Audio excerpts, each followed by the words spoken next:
Hi everyone, moving on with the Beatles, and I understand today we are moving on to a new album with the song Drive My Car. Now, before I go into this, I want to just say to my YouTube viewers especially, I'm sorry that we cannot put the sound of the song itself on YouTube. Those of you who've been following this journey from the start know that we were at first doing that, and we managed to do it for a while, but then YouTube came and the copyright holders of the music came and said, nope, it's not going to happen anymore. You have to take it all down. We fought, we struggled, we did our utmost, and we lost the battle. So at this point, all the actual complete recordings are going on my Ko-fi and Patreon pages, where you can hear them there, and you can check it out there if you simply can't handle the redacted version here on YouTube. Again, I'm sorry I can't do more for you. It's the state of things. So, what do I have to learn about Drive My Car? I'm so glad that Vlad puts this number at the top, tells me where I am in this series, because I would completely lose track. We are at number 47 in the 150 series. Almost 1/3 of the way through. The genre, according to the official Beatles website, is folk rock, pop rock, hard rock. And the album is Rubber Soul. So many of you have said, wait till you get to Rubber Soul. Wait till you get to Rubber Soul. Well, I guess I am here. Rubber Soul is Beatles' 6th studio album, and it was released on the 3rd of December, 1965. For the first time in their career, the Beatles were able to record an album free of concert, radio, or film commitments. Rubber Soul incorporates a mix of pop, soul, and folk musical styles. The title derives from the colloquialism plastic soul, and was the Beatles' way of acknowledging their lack of authenticity compared to the African-American soul artists they admired. That's interesting. That's where it comes from. It has been recognized by music critics as an album that opened up the possibilities of pop music in terms of lyrical and musical scope, and as a key work in the creation of styles such as psychedelia and progressive rock. Well, that's significant. Among its many appearances on critics' best album lists, Rolling Stone ranked it 5th on the magazine's 2012 list of the 500 greatest albums of all time. The album was certified 6 times platinum by the RIAA in 1997, indicating shipments of at least 6 million copies in the US. In 2013, Rubber Soul was certified platinum by the British phonographic industry for UK sales since 1994. When asked about Drive My Car, Lennon stated, Paul's song. It has a Motown bass line. He got this Drive My Car thing and the beep, beep, beep in the studio. I think we just threw it in. Okay, I've got to listen to that. Actually, it brings to mind, there's a funny set of CDs called Beethoven's Wig, which are kind of parodies of classical music, designed to make it kind of humorous and funny for kids. And I remember one of the pieces on there, on one of the CDs, was Beethoven's Moonlight Sonata. And all of these classical pieces have words applied to the melodies. So, one night while driving my car in the moonlight, and it goes on. I came to a corner and stopped at a red light. I don't remember exactly how it goes, but then it goes to, the lady behind me, she honked at me, beep, beep, beep. I've probably ruined that piece for you for the rest of your life. Anyway, if you think that's funny, check out Beethoven's Wig. So, what is this beep, beep, beep that the Beatles have? I've got to listen out for it. Paul explains in the book Many Years From Now, the lyrics were disastrous, and I knew it. Often you just block songs out and words just come into your mind, and when they do, it's hard to get rid of them.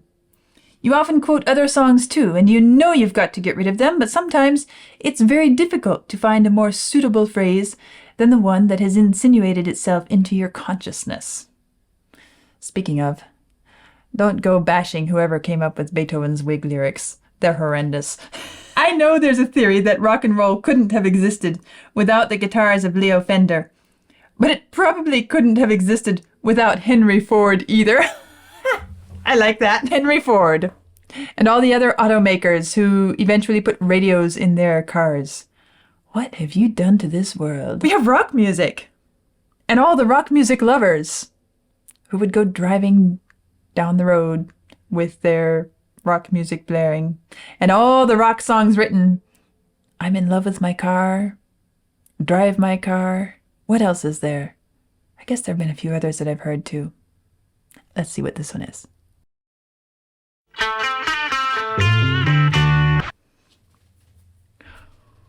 Well, that actually is perhaps the most modern rock-sounding piece of music I've heard from the Beatles. Especially the guitar solo. It sounded like the kind of guitar solos that show up in all kinds of rock music. The kind that the Beatles haven't been doing up until this point. So that's interesting. Also, it's probably one of their least melodic pieces, isn't it? They're just sitting on these repeated fifths. Da da da ba bum ba ba bum. Where did that come from? Interesting. Okay, let's go back through and listen to it in more detail.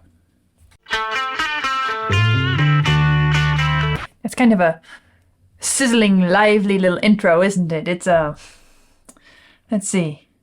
It has a sort of a almost bluegrassy feel to it in a way. And isn't it interesting how it's such a free-form, improvisatory feel to this intro. I'm always fascinated by how the Beatles handle their intros because you never know what's going to come out. Sometimes it grabs you with a single chord or a single strike on the drums. Other times it's this really ambiguous, where in the world are we harmonically? And now this feels more like just a really florid, ya-da-da-da, sweeping line up and down, swinging around. And then when the drums come, we start to lock in a bit more to what really ends up being quite a rhythmic piece of music. Look, you have to understand that when there is a suspended chord like that, there is this sort of incredibly sweet pain that comes out of it. It's like eating a sour lemon. It just wakes you up and makes you cringe at the same time. And it's such a simple thing, and yet it works so well almost every time that it comes up. I guess I just want to point out one more time what I'm talking about, because I'm talking about this specific, let's see, what are the lyrics here? I wanna be famous. But you can do something in between. It's really pushing us to pay attention to that line. But you can do something in between. And we have this wonderful kind of compacted, crushed. You know, when I'm teaching my students this, my little students, they don't understand so much this idea of sweet pain. They're too young for that. So what do I tell them? Well, it's kind of like crushing dry leaves in your hands. You crush them and you rub them together, or you bite into some salty sour chips or crackers or something, and it's the crunch and it's the feeling in your mouth of that exploding sweet, sour, salty flavor. It's this with this added in. Oh, it's just, you can do something in between, and it's just such a great feeling. Well, why did I stop on that one in particular? Because it stands out in this song. Up until this point, we've just been using mostly fifths, and this is a good moment for me to say what I mean about it being really unmelodic in a lot of ways. We have the upper harmony, pretty much just a G. And even when we get to this, then it's still sitting on a G. The lower voice, which maybe we could say is the melody, but it's hardly that.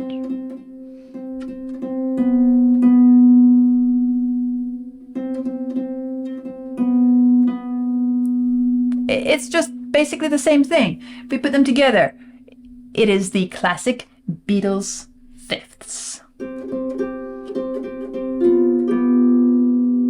That's pretty much all there is to it, at least up until this point. And so when we come to this suspension moment, we get that extra clashing dissonance that is like a sour lemon exploding in your mouth all at once, or one of those terribly artificial sour candies, right? Then it wakes us up and it makes us feel like this is something really to be paid attention to. Where is it? Baby, you can do something in between? Is that what it was?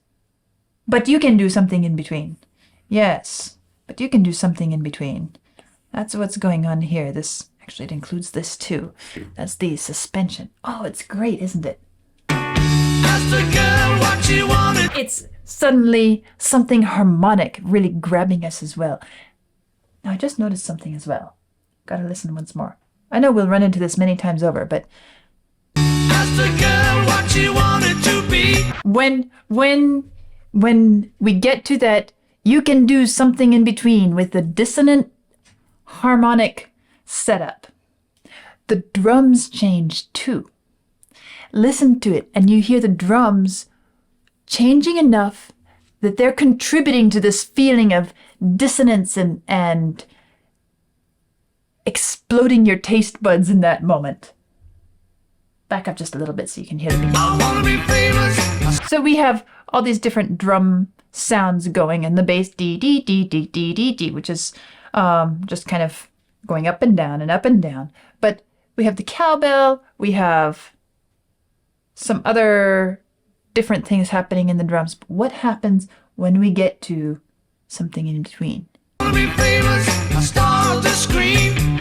You can do something, and it just pushes us towards that a bit. I'm getting an idea forming in my mind. I'll hold it off for a little bit longer, but I'll probably end up telling you before the song is over. Do something in between. This is the first kind of bit of maybe something melodic, if you want to call it that. Da da dum bum bum bum bum. At least it's not on a single note the whole time. Da da da bum bum bum bum. Baby, you can drive my car. And here are these slow triplets again. It's as if this song is giving us all of the little trademarks of that the Beatles have in small doses in a very different overall musical feel. Well, I guess I've heard a couple songs kind of with this hard driving feel. Maybe I would compare this with The Hard Day's Night in the energetic feel of it. But we've been just kind of charging along, and then we have Baby, You Can Drive My Car, and then we have this really juicy, squishy ya da da bum bum bum in the piano right here. Ya da da da in a triplet. And which piece was it just recently that had that triplet morphing into a waltz pattern? We can work it out. That's it. The one that I was talking about, how it was almost like that was the moment at which the two are dancing together in a waltz. It takes two to dance, right? Well, here is the same sort of triplet. I've commented many pieces along the way, but this one, the piano, ya da da da da da, adds a little bit of stretch and juiciness to the entire piece, which was otherwise quite square in its feeling, just hard charging ahead. Baby, you can drive my car. Dee, dee, dee, dee, dee. Let's see. What did they say about the bass? The bass was Paul's Motown bass line. Well, there he is, up and down and up and down and up and down. She said, baby. Yeah. And then here we have this bit of piano down in the bass, kind of growing up to that point, and then out of nowhere we come the beep beep. And maybe I love you. This piece, I guess I would say, is a great example of how rock music is kind of blues on steroids. You know, there are so many bluesy elements which sound entirely unbluesy. Every once in a while, like this piano triplet thrown in and a little bit of the guitar flexibility, we suddenly recognize it for what it used to be as blues. But here, it is rock. It is purely rock, even though we can, because it's sped up and it has this high energy and it's just charging along ahead. So, what is this idea that's forming in my mind?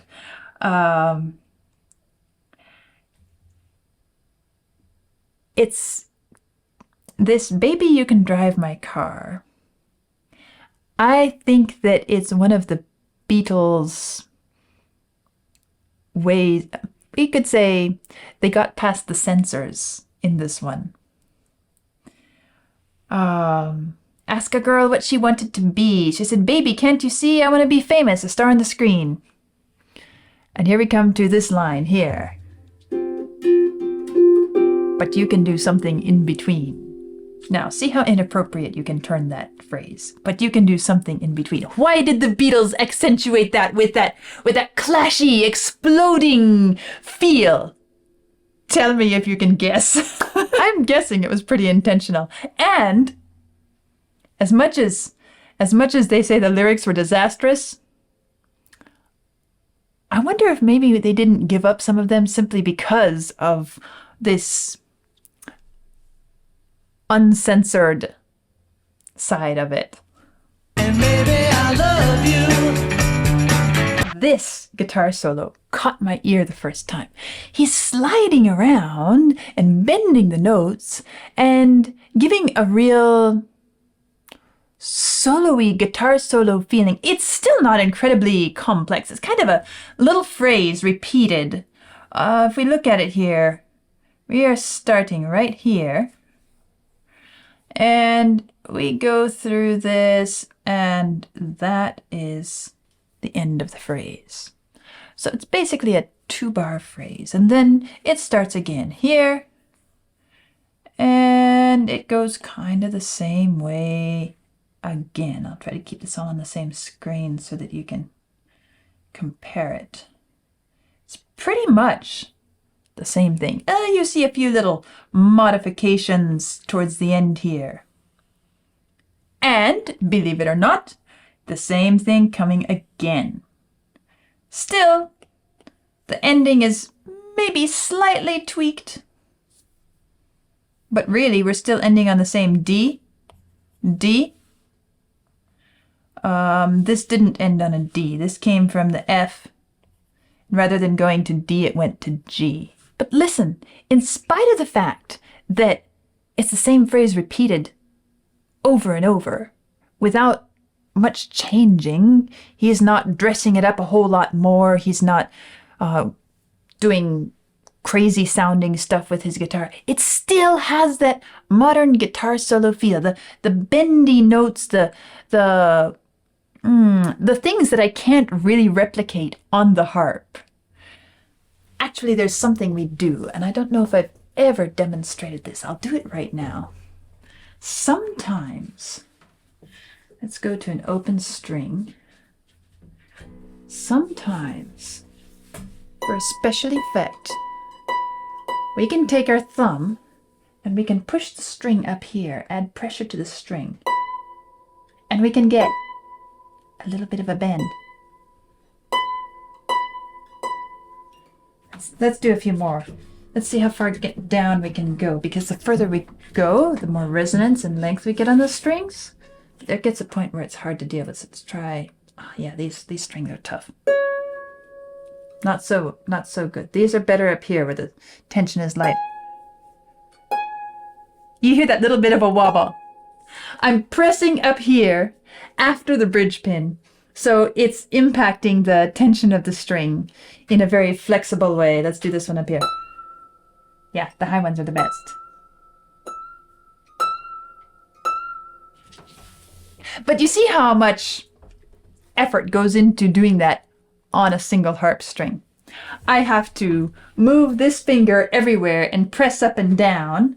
At the same time, I'm plucking here. You can't really do on the harp what the guitar does so well with those little slides and bends and warped notes, as I like to call them. My point is, for some reason, this guitar solo sticks out to me as being of a different nature, a different flavor, a different kind of guitar solo than the kind of solo chunks or breaks that they've given in the music up to this point.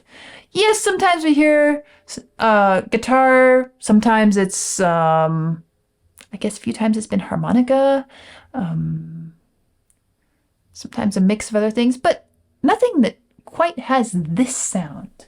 Baby, you can drive my car. Still, he throws in that little dee-dee-dee-dee-dum little flourish there at the end. I like when he adds those interjections. And still they're accenting this same line with that incredibly explosive, dissonant, simple suspension with the drums underneath. I found a driver, and that's a start. Okay, it's kind of tongue-in-cheek if we read the lyrics on the surface. Okay, she wants to be famous. You can be my chauffeur in the future. He says, no, I've got better things to do. She says, no, you can't. You won't ever make anything more than that. So I'll start right away. He says, I'll start right away. Sure, I'll be your chauffeur. And she said, well, hold on. I don't have a car yet.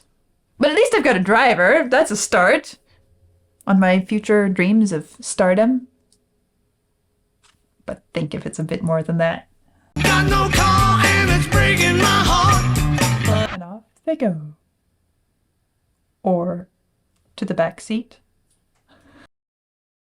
Yes, I think that I've kind of gotten a bit of a feel for the Beatles' underhanded, humorous way of being indecent in public, right? And I think this is a great example of it. And maybe that's a bit of what they were talking about. Who said it? Paul said it. There's a theory that rock and roll couldn't have existed without the guitars of Leo Fender, but it probably couldn't have existed without Henry Ford either. Well, when I read that at first, I was thinking, well, of course, Henry Ford, the car makers, the radios in the guitar, in the car. Oops, what did I just say? The radio's in the car, and the young people out enjoying rock music with the radio, but maybe it's a bit more than that too. In the back seat, still with rock music. This is kind of a throwback in the sort of, shall I say, not particularly sophisticated expressions or ideas being expressed as she loves you, yeah, yeah, yeah. Funny, it doesn't have a lot of yeah in it. A little bit. But we don't have yeah, yeah, yeah. But still the music kind of just has this feel of, okay, we're just going to go out and be crazy teenagers and do our thing and not think about all the problems of the world and not think about the problems of our life, the relationship struggles, our insecurities, all the different things. We're just going to drive cars, hang out in cars, listen to music, do other things, and dream of being famous and do others in between. But you have to say, in spite of the fact that the ideas aren't terribly sophisticated, in spite of the fact that they said the lyrics were disastrous, they did a pretty good job of conveying these ideas in a way that, if we sit down and think about it, we catch them. And that requires a little bit of ingenuity, doesn't it? I don't know if I'll call it sophistication here, but certainly creativity and ingenuity. And, well, here it is. So that was Drive My Car, and I'm looking forward to what comes next. I'll see you soon.